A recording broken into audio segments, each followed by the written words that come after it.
Assalamualaikum warahmatullahi wabarakatuh. Saya Ahmad Jamaluddin Al-Afghani dengan ujung NIM 049. Saya akan menyampaikan tentang klasifikasi tindak pidana narkotika. Tindak pidana narkotika diatur secara khusus di Indonesia melalui Undang-Undang Nomor 35 Tahun 2009 tentang narkotika. Beberapa kualifikasi tindak pidana yang diatur dalam undang-undang ini meliputi 1. Produksi dan peredaran gelap narkotika. Pasal 113 menyebutkan bahwa setiap orang yang memproduksi, mengimpor, mengekspor, atau menyalurkan narkotika secara ilegal dapat dikenakan pidana penjara dan denda yang berat. Kualifikasinya, tindak pidana ini termasuk kejahatan serius crime, karena melibatkan distribusi atau pembuatan narkotika dalam jumlah besar, seringkali dengan jaringan internasional. Ancaman hukumannya minimal 5 tahun hingga maksimal hukuman mati tergantung jumlah narkotika yang terlibat. Kepemilikan dan penguasaan narkotika. Pasal 112 mengatur tentang kepemilikan dan penguasaan narkotika. Setiap orang yang memiliki atau menguasai narkotika tanpa izin dapat dijatuhi hukuman.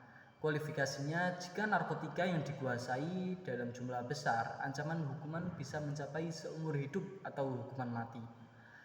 Untuk kepemilikan kecil yang sifatnya untuk konsumsi pribadi, hukumannya bisa lebih ringan namun tetap serius, yakni penjara minimal 4 tahun.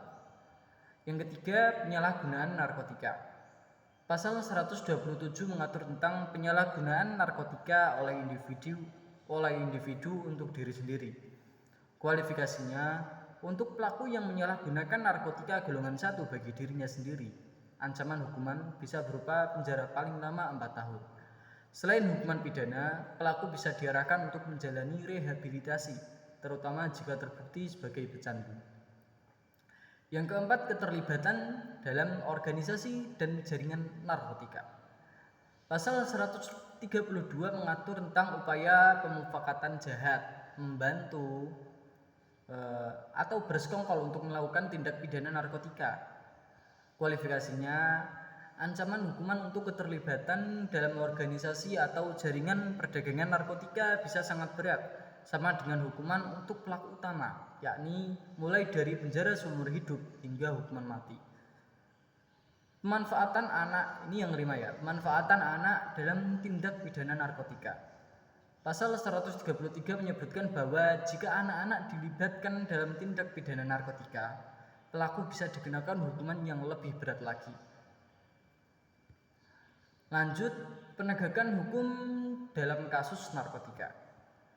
Menegakkan hukum dalam kasus narkotika, tindak pidana narkotika melibatkan berbagai institusi seperti polisi, jaksa, dan Badan Narkotika Nasional atau biasanya disingkat BNN.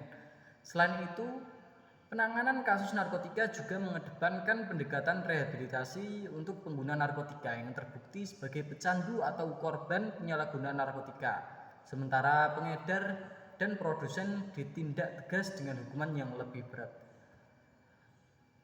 Kemudian jenis-jenis narkotika.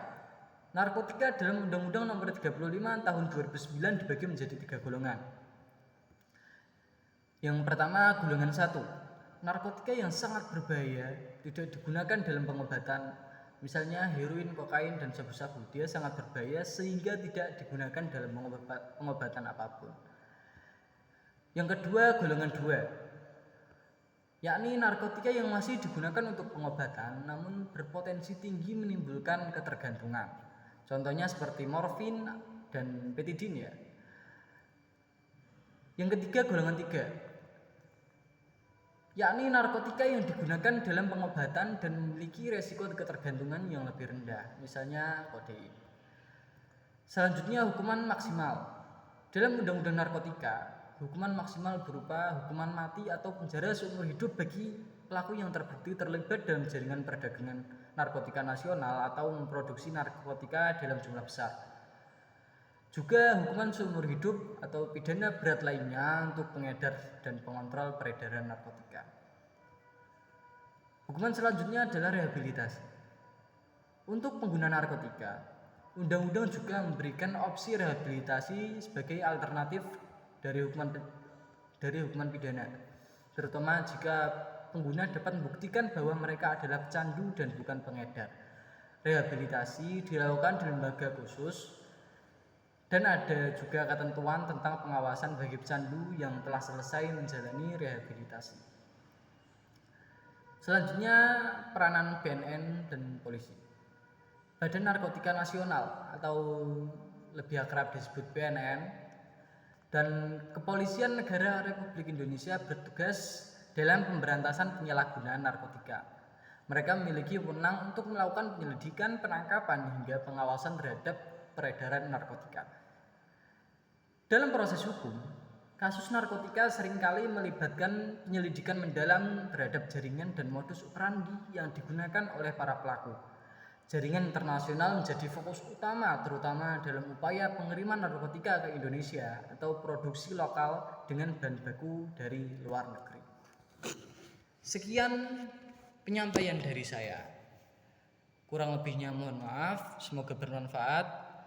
Wassalamualaikum warahmatullahi wabarakatuh.